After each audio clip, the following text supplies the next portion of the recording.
Hello, friends. Welcome to Teach English. ഇന്നത്തെ വീഡിയോയിൽ news report തയ്യാറാക്കുമ്പോൾ ശ്രദ്ധിക്കേണ്ട കാര്യങ്ങളെക്കുറിച്ചും ഹാഫ് എ ഡേ എന്ന ലെസണിൽ നിന്നുമുള്ള ന്യൂസ് റിപ്പോർട്ട് തയ്യാറാക്കുന്നതിനെക്കുറിച്ചുമാണ് പറയുന്നത്.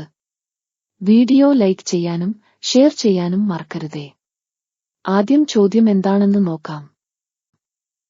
Your school has won the first prize for one act play in the District English Olympiad. A journalist noted the following points for a news report. Help the journalist develop the hints into a news report. District English ഒളിമ്പ്യാഡിൽ നിങ്ങളുടെ സ്കൂളിന്റെ one act plaque ഒന്നാം സമ്മാനം ലഭിച്ചു. ഒരു news റിപ്പോർട്ടിനായി ഒരു പത്രപ്രവർത്തകൻ ഇനിപ്പറയുന്ന പോയിന്റുകൾ നോട്ട് ചെയ്തു.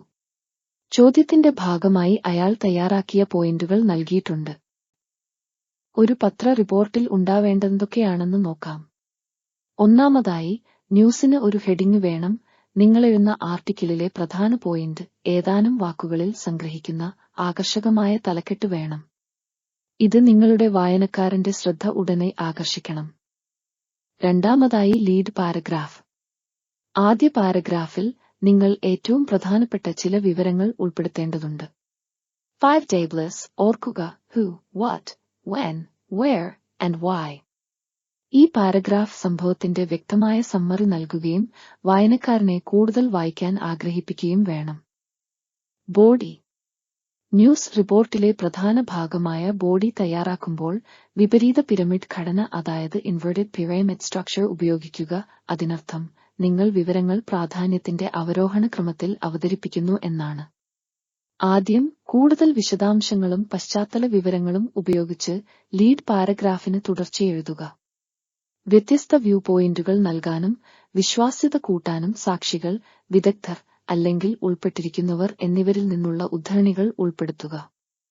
നിഷ്പക്ഷമായി വസ്തുതകൾ അവതരിപ്പിക്കുന്ന ഒരു വസ്തുനിഷ്ഠമായ ടോൺ നിങ്ങൾ നിലനിർത്തുന്നുവെന്ന് ഉറപ്പാക്കുക. കൺക്ലൂഷൻ.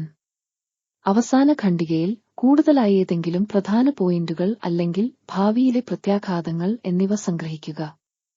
അടുത്തതായി എന്താണ് സംഭവിക്കാൻ പോകുന്നതെന്ന് വായനക്കാരെ അറിയിക്കുക. എഡിറ്റിംഗ്. നിങ്ങളുടെ റിപ്പോർട്ട് എഴുതിക്കഴിഞ്ഞാൽ ഗ്രാമർ, സ്പെല്ലിംഗ് എന്നിവ ശരിയാണോ എന്ന് നോക്കാനായി അത് പ്രൂഫ് റീഡ് ചെയ്യുക. നൽകിയ എല്ലാ വിവരങ്ങളും കൃത്യമാണെന്നും ആവശ്യമെങ്കിൽ അതിന്റെ സോഴ്സ് നൽകിയിട്ടുണ്ടെന്നും ഉറപ്പാക്കുക. ടിപ്സ്. നിങ്ങളുടെ വാക്യങ്ങളും പാരഗ്രാഫുകളും ചെറുതും വ്യക്തവുമായി സൂക്ഷിക്കുക. കഴിയുന്നതും ആക്റ്റീവ് വോയിസ് ഉപയോഗിക്കുക. എളുപ്പം മനസ്സിലാകുന്ന രീതിയിൽ എഴുതുക. നിങ്ങളുടെ റിപ്പോർട്ടിലെ വാചകങ്ങൾ നന്നായി ക്രമീകരിച്ചിട്ടുണ്ടെന്നുറപ്പുവരുത്തുക. ഇനി ഇവിടെ തന്നിരിക്കുന്ന പോയിന്റ്സ് ഉപയോഗിച്ച് ഒരു ന്യൂസ് റിപ്പോർട്ട് തയ്യാറാക്കാം. Let's give a title to our newspaper report. Half a day brings home gold for Kannanthali HSS. Kannanthali HSS Class 9 students won the first prize for their one-act play, Half a Day, at the District English Olympiad, held on the 6th and 7th of July at Balussery, Kozhikode. The play's engaging plot and the hard work and talent of the performers captivated both the audience and the judges, earning them high praise. July 6, 7 തീയതികളിലായി കോഴിക്കോട് ജില്ലയിലെ ബാലുശ്ശേരിയിൽ വെച്ച് നടന്ന ജില്ലാ English ഒളിമ്പ്യാഡിൽ Kannanthali HSS 9ാം class വിദ്യാർത്ഥികൾ അവതരിപ്പിച്ച ഹാഫ് എ ഡേ എന്ന ഏകാംഗ നാടകം ഒന്നാം സമ്മാനത്തിനർഹമായി. നാടകത്തിന്റെ മനോഹരമായ ഇതിവൃത്തവും അവതാരകരുടെ കഠിനാധ്വാനവും കഴിവും പ്രേക്ഷകരെയും വിധികർത്താക്കളെയും ആകർഷിക്കുകയും ഉയർന്ന പ്രശംസ നേടുകയും ചെയ്തു. The students' success was greatly supported by the guidance and encouragement of their teachers.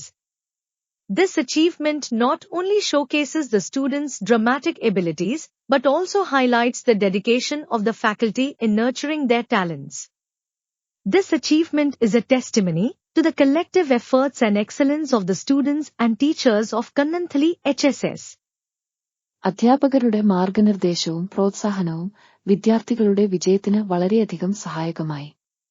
ഈ നേട്ടം വിദ്യാർത്ഥികളുടെ കലാപരമായ കഴിവുകൾ മാത്രമല്ല, അവരുടെ കഴിവുകൾ പരിപോഷിപ്പിക്കുന്നതിൽ ഫാക്കൽറ്റിയുടെ അർപ്പണബോധവും എടുത്തുകാണിക്കുന്നു. കണ്ണന്തളി HSSലെ വിദ്യാർത്ഥികളുടെയും അധ്യാപകരുടെയും കൂട്ടായ പ്രയത്നത്തിന്റെയും മികവിന്റെയും തെളിവാണ് ഈ നേട്ടം. Thank you all for your time and patience. Come back for more activities and question answers. Bye.